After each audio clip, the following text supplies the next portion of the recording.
하겠습니다. 우리가 어떤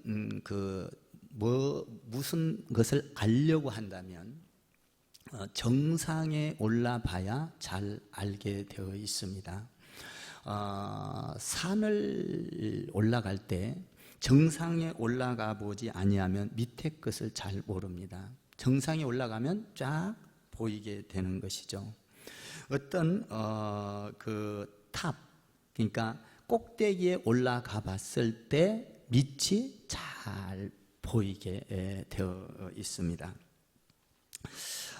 진리를 잘 깨닫고 알려면 진리의 세계로 탑으로 올라가서 그 진리를 내가 느끼고 받아들일 때 그 밑에 그 진리의 세계가 어떻게 이루어졌는지를 알게 되는 것이죠. 또 이렇게 한번 이야기해 보겠습니다. 여러분들이 집을 짓는데 기초만 이렇게 바닥에 깔아놔 가지고는 그 집이 얼마나 웅장하고 거룩하게 멋있게 지어질지를 감을 못 잡는 것이죠. 3D로, 그러니까 3D로 그 입체적으로 싹 그 완성된 작품을 3D로 해서 보여주면, 야, 이렇게 웅장하구나, 그래서 이렇게 기초를 놨구나 라는 것을 깨닫게 되는 것이죠. 여러분들이 하늘의 세계, 구약을 전체를 깨닫기 위해서는 절대적으로 깨달을 수가 없습니다. 정상에 오른, 탑에 올라간, 그러니까 정상에 올라가서 볼 수 있는, 3D로 볼 수 있는 그 3D를 봐야만이 구약이 열리고 창조가 열리고 부활이 열리고 다 열려지는 것입니다. 그래서 그 3D가 뭐냐 하면 예수 그리스도의 세계입니다. 예수 그리스도의 세계가 열리지 아니하면 구약을 제대로 볼 수가 없습니다. 또 기초를 통하여, 기초가 든든하지 아니하면 집을 질 때 집이 아무리 화려하게 지어졌어도 무너집니다. 그러니까 기초와 3D는 굉장히 연결관계가 있는 중요한 거다라는 것입니다. 오늘 그것을 말씀을 통하여, 그리스도를 통하여 구약의 그리스도의 세계, 하나님의 세계를 비춰보는 축복의 시간 되기를 바라는 것입니다. 우리가 신앙생활을 하면서 여러분들이 예수를 믿습니다. 믿습니까? 그 예수를 믿으면 어떤 일이 일어나냐 하면, 예수를 믿고 나면 반드시 일어나는 사건이 있는데 그것은 변화를 받는다는 겁니다. 예수 믿고 변화가 되지 않는 사람은 예수 믿는다라고 말할 수가 없는 것이죠. 예수를 믿으면 반드시 따라오는 것이 변화가 됩니다. 생각이 변합니다. 말이 변합니다. 그리고 행동이 변합니다. 이게 변화가 오는 것이죠. 사도 바울도 예수를 믿기 전에는 말씀에 따라서 율법을 지키면서 사울이었습니다. 근데 예수님을 만나고 나서 사도 바울로 바뀌면서 180도 바뀌어서 예수를 해방하던 그가 예수를 전하는 사람으로 180도 변했던 것을 보게 됩니다. 다시 말하면 예수님을 믿는 사람은 반드시 변화가 일어난다라는 것입니다. 그 인생의 송두리째 변화가 일어납니다. 오늘 본문 이 마태복음을 기록한 사람이 누굽니까? 마태복음을 기록한 사람이 마태입니다. 마태는 어떤 사람입니까? 유대 사람입니다. 유대인이에요. 그는 뇌인입니다. 다시 말하면 율법을 가장 잘 알고 말씀, 율법주의자고, 그리고 구약의 말씀을 중요시 여기는 그런 사람입니다. 그런데 예수님을 만나고 그는 율법주의자가 아니라 생명을 전하는, 예수를 전하는, 구약을 통하여 그 희미하게 보였던 것을 통하여 확 그 진리를, 정상을 드러내는 이런 사람으로 변했던 것입니다. 이분이 누구예요? 마태입니다. 그러니까 예수님을 만난 사람은 반드시 변한다라는 것입니다. 누구든 여러분도 예수님을 만나고 많이 변했을 것입니다. 예수 믿고 변하지 않는다면 그는 옛날 사람이요, 옛사람이요, 예수 믿는다라고 말할 수가 없는 것이죠. 마태는 예수님에 대해서 이렇게 말을 합니다. 예수님은 아브라함과 다윗의 자손 예수 그리스도입니다. 그는 동정녀 마리아에게서 태어났습니다. 그는 성령으로 잉태되었습니다.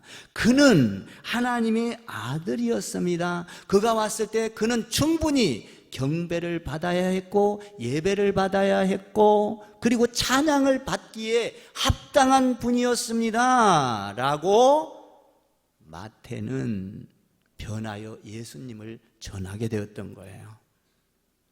그러니까 구약의 말씀만 갖고 있던 그가 예수님을 만나자 생활이, 삶이, 목소리가 그의 모든 삶의 신앙이 송두리째 바뀌어버렸던 것이죠. 구약의 정통적인 그 신앙을 갖고 있던 그가 예수님을 만나자 생명의 사람으로, 약속의 그 축복의 기업을 받는 사람으로 바뀌어버렸던 거예요. 그래서 예수님을 소개하면서 구약을 들고 나와서 구약의 그 말씀을 가지고 예수님은 이런 분이야 라고 하면서 구약을 이루신 분이다, 이것을 이야기하고 있는 것입니다. 그래서 오늘 본문에 보면 이 구약을 통하여 예수님이 이 땅에 왔다는 것을 1장과 2장을 통하여 4가지로 설명을 하고 있는 것을 보게 됩니다. 예수님은 베들레헴에서 탄생됐어. 그것은 그냥 탄생된 것이 아니라 미가서에서 이미 예언하고 있었던 거야 라고 구약을 들고 나왔습니다. 그리고 예수님은 애굽으로 피신하셨어. 정말 헤롯이 죽이려고 할 때 예수님은 애굽으로 피신하셔서, 이것은 그냥 상황에 따라서 그때 위험이 오니까 그렇게 한 것이 아니라 호세아서 11장 1절에 호세아 선지자가 이미 예언하고 있었어. 이것을 오늘 말씀을 통하여 드러내고 있는 것이죠.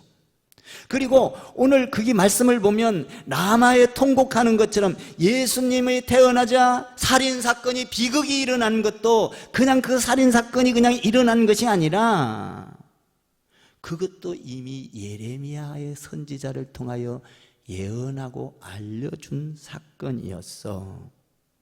그리고 오늘 본문에 나사렛이라는 곳에 가서 예수님께서 자라고, 나사렛이라는 곳에 가서 성장하면서 많은 기적을 베풀고 죽은 자를 살리고 이랬는데, 이것도 그냥 시간이 가면서, 세월이 가면서 흘러간 것이 아니라 이사야서에서 이미 예언하고 있었어 라고 이야기를 하면서 구약의 그 희미했던 것들이 이제 정상인 그 실체가 나타나므로 구약이 더 또렷하게, 희미했던 것을 또렷하게 알 수 있도록 하나님께서 이미 말씀해 놓으셨어. 그래서 실체가 나타나자 나는 이 또렷한 것을 발견하고 알았어 라고 지금 이야기를 하고 있는 것입니다. 사실 구약은 예수님의 탄생에 대해서, 예수님의 죽음에 대해서, 예수님의 부활에 대해서 수없이 군데군데 이야기를 하고 있습니다. 그런데 왜 구약에서 그렇게 예수님에 대해서 이야기를 하고 있는데 왜 사람들이, 말하자면 레위인이나 어떤 제사장이나 어떤 바리새인이나 이런 사람들이 왜 구약 말씀을 보면서도 그 정상, 실체를 잘 몰랐을까 하는 겁니다. 왜 몰랐을까요? 구약을 그렇게 잘 알고 있는 레위인이나 바리새인들이나 구약을 연구하는 그 사람들이 왜 몰랐냐라는 것이죠. 그것은 실체를 보지 않았기 때문에 마치 그림자와 같게 설명을 하고 정확한 실체가 나타나지 않았기 때문에 몰랐던 거예요. 그래서 구약에 나오는 많은 선지자나 많은 레인이나 이런 사람들이 하나님의 말씀을 알고는 있었지만은 예수 그리스도 그 실체 탑, 정말 진리, 그것을 깨달아야만 구약을 전체가 싹 들어오는데 그것을 못 깨닫고 그냥 다시 말하면 종교 생활을 했던 것이죠. 여러분, 종교 생활에는 생명이 없습니다. 그림자를 보고 정확하게 실체를 몰랐던 거예요. 그러니까 우리가 이 구약의 그림자와 같이 쓰여져 있는 모든 그 말씀을 내가 확 깨닫고 알려면 내가 크리스찬으로서 그리스도를 만나는 그 탑, 다시 말하면 정상, 예수 믿고 그 정상을 깨달아야 구약 성경이 들어온다라는 것입니다. 그림자만 보고는 누구든지 실체를 알 수가 없는 것이죠. 그림자를 보고 어떻게 실체를 알 수가 있겠어요? 그림자는 이렇게 보이지만 눈, 코, 입 잘 모르잖아요. 그냥 그림자 전체 형체는. 그런데 저는 이 구약에는 그림자인데 제가 이 그림자를 생각하고 또 많이 이렇게 기도하면, 제가 이제 개인적인 사람을 거론해서 죄송합니다만 제가 형원이가 우리 교회에 다닙니다. 아이인데 걔가 이제 축구를 배우고 있어요. 근데 어느 날 기도하다가 이런 기도가 나오더라고요. 하나님, 형원이를 그림자처럼 빠져나가게 해주세요. 여러분, 축구할 때 10명, 20명이 달라들어도 같이 이렇게 공을 뺏으려고 달라들어도 그림자는 잡을 수 없잖아요. 그림자는 어느 구석으로 다 빠져나가잖아요. 이해가 가십니까? 그림자처럼 뛸 때 어느 누구도 막을 수 없게 해주세요. 하나님, 그림자처럼 움직이게. 막 이런 기도가 나와요. 근데 내가 은혜를 받았어요. 그 기도에서요. 하나님, 그림자처럼 움직여서 어느 누구도 그를 잡을 수 없다면 세계적인 선수가 되지 않겠는가? 아멘 좀 해봐. 기분 나쁜가? 우리 성도 잘 되라는 거예요, 그냥. 그 기도를 하고 나니까 막 뜨거워져요. 소망이 생겨요. 야, 얘는 뛸 때 그림자처럼 누구도 잡을 수 없어. 너무 좋더라고요. 그래서 그 기도를 자꾸 하게 되었었습니다. 그림자처럼. 여러분, 그림자는요, 실체를 알 수 없어요. 그럼 그림자를 잡으려면 뭘 잡아야 돼요? 실체를 잡아야 돼요. 실체를 잡아야 그림자를 잡는 거야. 그 실체, 다시 말하면 실체이신 예수님을 딱 잡으면, 그리스도의 세계를 딱 잡으면 그림자였던 구약의 세계가 싹 열린다 이 말. 다 잡는다 이 말이에요. 아멘 좀 해봐. 이 놀라운 거예요.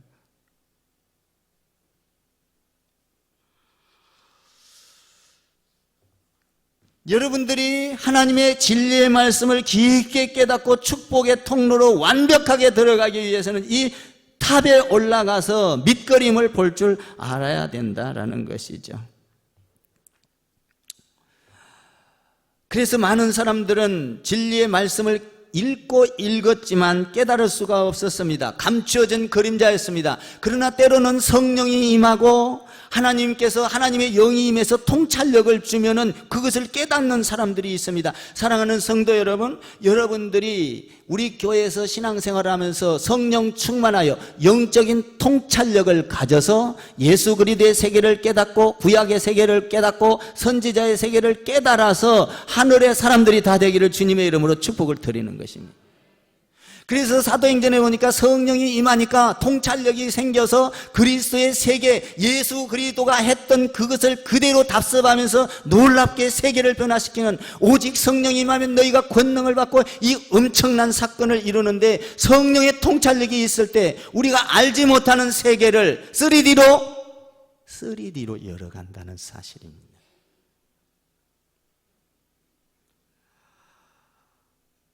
바리새인들과 서기관들과 제사장들과 그런 사람들은 이 3D를 보지 못했기 때문에 예수 그리스도의 실체를 보지 못했기 때문에 그 구약의 그림자를 깨달을 수가 없었습니다. 종교 의식 속에서 살아갔습니다. 그래서 우리는 성령의 통찰력을 가지고 하늘의 세계를 바라보면 바울과 같이 변하는 것입니다. 할렐루야. 우리는 변하는 거예요. 12 제자와 같이 변하는 겁니다. 여러분, 12 제자는 예수님을 믿고 성령을 받자 전부 다 하나같이 다 변했습니다. 그래서 오늘날 이 12 제자를 통하여 저와 여러분에까지 세계를 뒤집는, 그리고 영원 세계를 열고 주님이 재림하고 그 영원 세계를 열 수 있는 기틀을 만들어 놨던 것이죠. 우리가 하늘의 세계를 금방 다 알 수가 없습니다. 고린도전서에 보니까 이렇게 되어 있습니다. 우리가 이제는 거울을 보는 것 같이 희미하나 그때는 얼굴과 얼굴에 대하여 볼 것이요. 뭔 말이에요? 우리가 하늘의 세계를 다 알 수 희미하다는 겁니다. 마치 구약의 그림자처럼 희미하다는 겁니다. 그런데 천국에 가면 이런 얘기거든요. 마치 얼굴과 얼굴을 보는 것 같이 또렷이 보게 될 것이다. 여러분들 가운데 예수 그리스도가 나한테 천국이 임하면 구약의 그림자가 또렷이 보이기 시작하는 것입니다. 놀라운 거예요. 성령이 임하면 내가 해석할 수 없는 그 놀라운 진리를 성령에 의하여 해석이 되기 시작하는 것이죠. 그리고 내가 사라지게 되는 것이죠. 내가 능력 있는 사람이 되는 것이죠. 홍해바다를 가르기 시작하는 것이죠. 또렷이 또 이렇게 되어 있습니다. 이제는 내가 부분적으로 아나 그때는 주께서 나를 아신 것 같이 내가 온전히 알게 되리라. 주께서, 지금은 우리가 부분적으로 아나, 여러분들이 신앙생활을 하면서 부분적으로 아나, 그때는 성령이 임하여 예수 그리스도의 세계가 열리면 어떻게 한다고요? 예수님이 나를 안 것처럼. 예수님 여러분 다 아시잖아. 화장실 간 것도 알고, 아멘 좀 해봐. 밥 먹는 것도 알고, 자는 것도 알고, 욕한 것도 알고, 성질 낸 것도 알고, 베푼 것도 알고, 섬긴 것도 알고, 아멘. 이렇게 알게 될 것이다. 그러니까 예수님이 들어오면 이렇게 돼서 변화가 일어나는 거예요. 그림자처럼 보였던 그 구약이 예수님의 세계 정상의 탑이 딱 들어오면, 내게 그 정상 실체가 들어오면 이런 것들을 깨닫게 돼. 오늘 그래서 이 말씀을 이렇게 쫙 세 가지로 구약 말씀을 갖고 들어오잖아요. 호세아서 갖고 오죠, 예레미야서 갖고 오죠, 이사야서 갖고 오죠. 그래서 마태가 지금 그걸 갖고 예수의 그 정상의 세계를, 이걸 깨닫고 나면 이 구약에서 희미하게 보였던 것들이 싹 깨닫게 된다는 거예요. 내가 그것을 깨달았다 이거예요, 마태가. 그러니까 예수님은 진리요, 그분을 믿으면 죄에서 구원함을 받는 것이요, 슬픔이 사라지는 것이요, 영원한 세계가 열린다. 내가 그것을 구약을 통하여, 그림자를 통하여 이제 실체를 만져보니까 그 그림자가 확 드러났다. 예수를 엄청나게 드러내고 있는 거예요. 예수를 영접하고 나면, 성령 충만하게 되면 성경의 세계, 하나님의 세계가 열리는 것이죠. 희미했던 것들이, 내 인생이 무엇 때문에 이곳에 왔으며, 무엇을 먹으며, 무엇을 입으며, 무엇을 위하여 살며, 내 인생이 어떤 것인지를 예수님이 들어오면 또렷이 알게 된다는 것이죠. 성경은 이렇게 말합니다. 그런즉 누구든지 그리스도 안에 있으면 새로운 피조물이라. 이전 것은 지나갔으니 보라, 뭐가 되었도다? 새 것이 되었도다. 여러분, 예수님이 들어오면 내가 새 것이 되는 거예요. 예수님을 통하여, 예수님을 적용하여 세상을 예수님의 눈으로 보기 시작한다는 것입니다. 그렇게 되면 어떻게 됩니까? 희미했던 그림자들이 드러나기 시작합니다. 내가 무엇을 위해서 사는가? 내가 왜 먹고 사는가, 내가 왜 일을 하는가, 이런 것들이 의미 없는 삶들이 의미 있고 가치 있는 삶으로 예수님을 통하여 비춰지면 나의 삶이 굉장히 가치 있고 소중하다는 것을 깨닫게 되는 것입니다. 나의 가정이 얼마나 소중한가, 나의 가정이 온 인류를 변화시키기 위한 한 걸음의 첫 출발이다, 이 엄청난 사실을 예수님이 들어와서 비추면 자녀가 달라지고, 아내가 달라지고, 남편이 달라지고, 가정이 달라지고, 사회가 달라지게끔 비춰진다는 것입니다. 무능했던 사람이 능력 있는 사람으로 변합니다. 삶에 의미가 없던 사람이 삶의 의미를 갖게 됩니다. 그러니까 구약의 말씀은 이스라엘의 역사가 아니라 단순히 역사를 기록하고 단순히 이스라엘의 그 어떤 족보, 어떤 뭡니까, 종족을 어떤 그런 것들을 기록한 것이 아니라 예수님 탑을 통하여 비춰보면 그는 나와 상관이 있다는 것입니다. 뭡니까? 구약의 말씀은 단순히 이스라엘 역사가 아니라, 그것은 많은 사람들은 이스라엘 역사를 왜 배우느냐, 이렇게 왜 알려고 하느냐, 우리 역사도 다 모르는데, 성령의 통찰력을 가지고 보면 그렇지 않습니다. 구약의 그 역사와 구약의 말씀은, 다시 말하면 탑을 통하여, 그것을 예수를 통하여 비춰보면 나와 상관이 있다는 것입니다. 왜 그렇습니까? 예수를 통하여 비춰보면, 예수님을 통하여, 예수님께서는 구약의 모든 사건을 그림자로 보여줬지만 우리의 죄를 용서하기 위함인 것입니다. 구약의 역사는 나와 상관이 있는 것이요, 나의 죄와 상관이 있는 것입니다. 믿습니까? 단순한 역사가 아니에요. 예수님을 통하여 비춰보면 그 많은 역사 속에서 왜 예수님께서 역사 그림자처럼 그것을 보여줬습니까? 예수님의 실체가 이곳에 와서 우리의 죄를 용서하고 우리를 영원한 생명에서 구원하려고. 여러분, 성경 사복음서 기록한 목적이 뭡니까?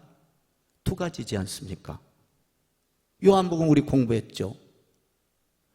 사복음서, 마태복음, 마가복음, 누가복음, 요한복음, 예수 그리스도의 실체를 그려놨던 그 목적이 뭐예요? 그 목적은 우리가 요한복음 20장에서 배웠지 않습니까? 이 사복음서를 기록한 목적은 예수님이 하나님의 아들인 걸 믿고, 아멘, 그리고 그 이름을 힘입어 믿음으로 말미암아 영생을 얻게 하기 위함이라. 믿고 영생을 얻는 것이 성경의 목적이에요.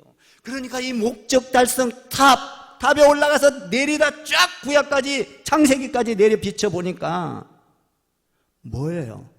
나와 상관이 있는 거예요. 이 엄청난 것을 제가 지금 깨닫고 여러분에게 말씀을 드리는 거예요.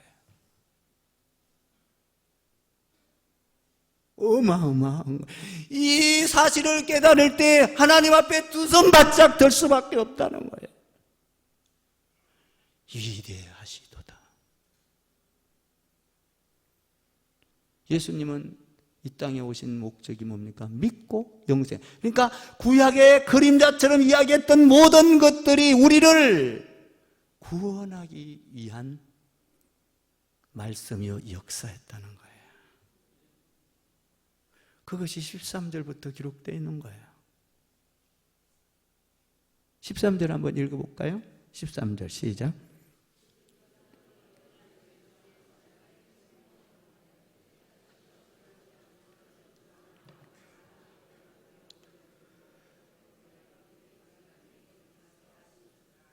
예수님이 태어났습니다. 동방 박사들이 떠났습니다. 그러기 여기 보니까 그들이 떠난 후에 주의 사자가 요셉에게 현명하여 이르되 헤롯이 아기를 찾아 죽이려 하니 이르나 아기와 그 어머니를 데리고 애굽으로 피하여 가라.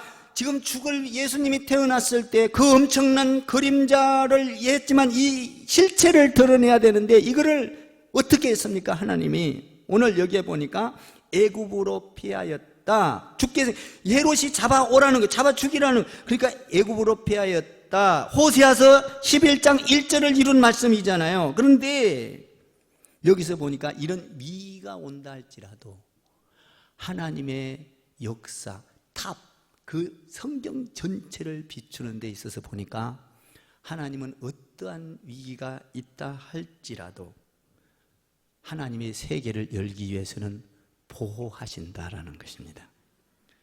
예수님이 죽게 생긴 상황에 있는데 보호하셨다는 거예요. 사랑하는 성도 여러분, 우리는 어떤 위기와 절망이 온다 할지라도 전능하신 하나님을 믿고 주님을 바라보면 여러분들은 어떤 상황이든지 보호받고 그 안에서 해결될 줄 믿습니다.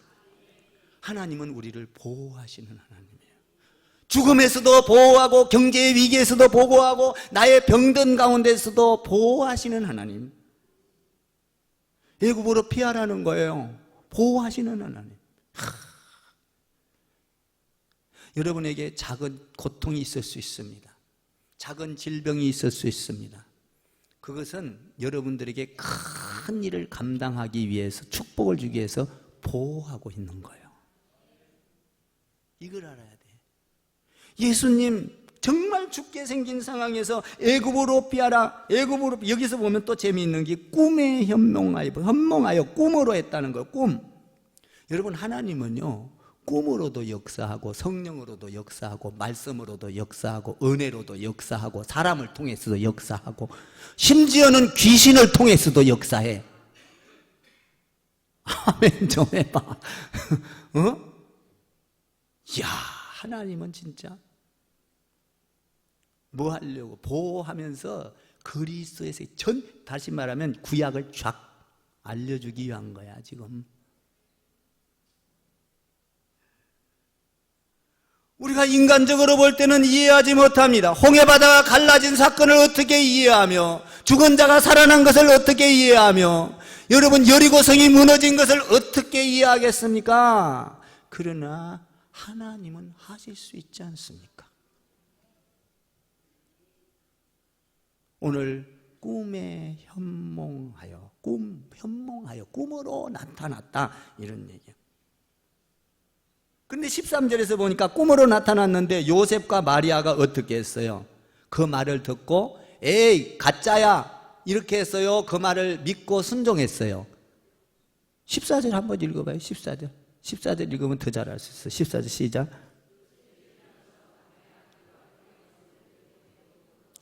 여러분, 그리스도의 세계는 반드시 순종을 통하여 이루어지는 거예요. 내 지식과 경험과 알란 지식, 내가 잘난 체 갖고는 하나님의 세계는 탑에 올라가서 그 탑의 정상에 올라서 이 역사, 구약에서 진짜 그 그림자가 이야기했던 것을 절대 깨달을 수가 없다는 거예요. 싹 다 뚫어보려면 뭐 해야 된다? 순종해야 된다는 거예요.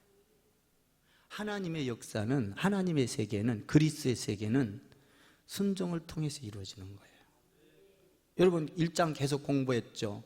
요셉, 마리아 그때도 애기 임신했다 갈 때도 순종했어요. 동방박사 순종했어요. 오늘 애기가 태어나고 나서도 애굽으로 가지 말라 그러니까, 애굽으로 데리고 가라니까 불순종했어요? 순종했어요? 여러분, 구약의 전체를, 이 어려운 율법을 깨뚫으려면 순종하면 그냥 보이는 거예요. 하늘의 세계는. 그러니까 순종을 통하여 하늘의 세계가 열려지는 거예요. 여러분, 우리 교회도 그렇게 되기를 바라요. 진짜 그렇게 됐으면 좋겠어. 또 될 것이고. 아멘. 우리 얼마나 순종을 잘하는지. 그냥 가라니까, 애굽으로 가라니까 정처 없이 가는 거예요. 죽을지 살지도 모르고 가는. 그런데 거기에서 하나님의 보호 속에서 세계가 열어져. 하나님의 세계가. 그거는 뭐예요? 호세아에서 11장에서 애굽에서 불렀다 함이라. 그 말씀을 이룬 거예요. 예수님이.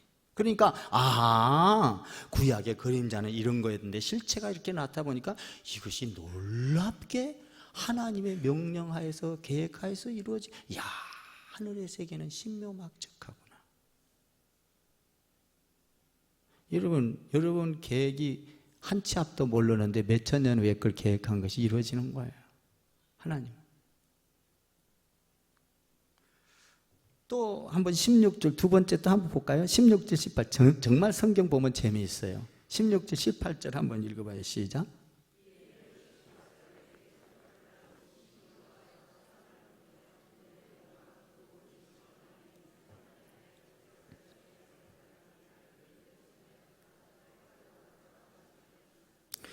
이게 18절까지 보면 예레미야서 31장 15절 그 밑에 기록되어 있죠?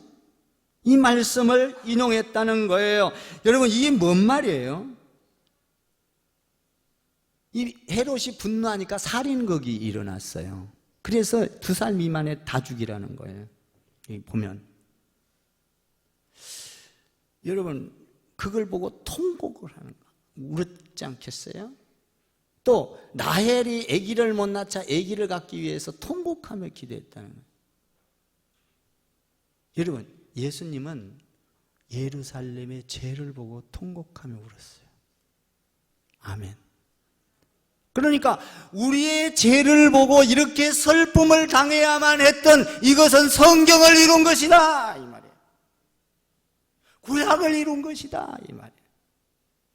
그러니까 예수님을 믿을 만한 거다 이거예요. 그냥 소설이 아니요.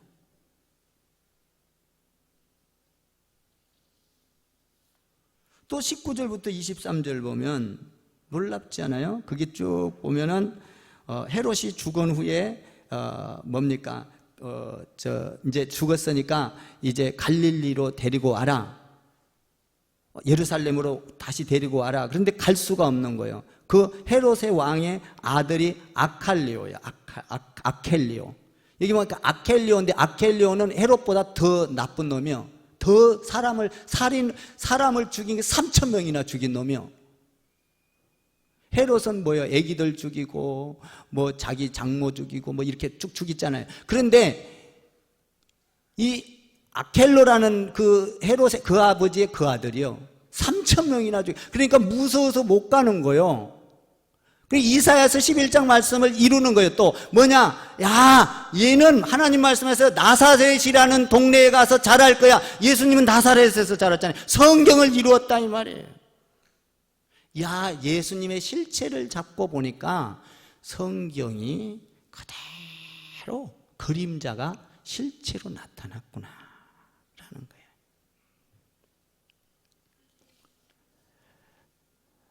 사랑하는 성도 여러분, 나는 여러분들의 삶이 갈릴리의 삶이 됐으면 좋겠습니다. 기적이 일어났으면 좋겠습니다. 죽은 자가 살아났으면 좋겠습니다. 헌신이 있으면 좋겠습니다. 봉사가 있으면 좋겠습니다. 사랑이 있으면 좋겠습니다. 우리 예수님 갈릴리에서 그 훈련 하잖아요. 30년 동안 했다가 3년 동안 막 이렇게 인격이 거기서 형성되고, 여러분들이 이 갈릴리 이 교회에서 인격이 형성돼야 돼. 신앙의 인격, 말씀의 인격. 아멘. 그래서 우리는 나사렛 예수의 이름으로 사탄아 물러가라. 그러면 사탄이 떠나가요, 안 떠나가요? 떠나가요. 왜? 나사렛에서 그만큼 훈련을 받았고 영적인 훈련, 말씀의 훈련, 능력이 있었기 때문에 그 말씀의 능력을 가지고 지시하면 나사렛 예수의 이름으로 사탄아 물러가라. 여러분 그렇게 기도하죠? 이거는 나사렛이라는 거는 단순한 게 아니요, 하나님의 약속이 이루어졌습니다 라는 고백이에요. 아멘. 사랑하는 성도 여러분, 약속된 메시아 예수 그리스도, 그분을 받아들이기만 하면 여러분들의 그리스도의 세계, 구약의 세계, 신약의 세계가 열려질 줄 믿습니다. 이 놀라운 축복의 주인공들이 되어서 여러분들이 그리스도의 세계를 마태복음을 통하여 열어가고, 여러분의 언어를 통하여 열어가고, 아멘 좀 하셔. 여러분의 생각을 통하여 열어가고, 여러분의 행동을 통하여 열어가고, 여러분의 가정을 통하여 사업을 통하여 열어가기를 주님의 이름으로 축원합니다. 저를 한번 따라해봐요. 예수님처럼 생각하고 예수님처럼 말하고 예수님처럼 행하고. 아멘. 이 그리스도의 세계가 열리면서 성경의 기적이 여러분의 기적 되기를 주님의 이름으로 축원을 드립니다.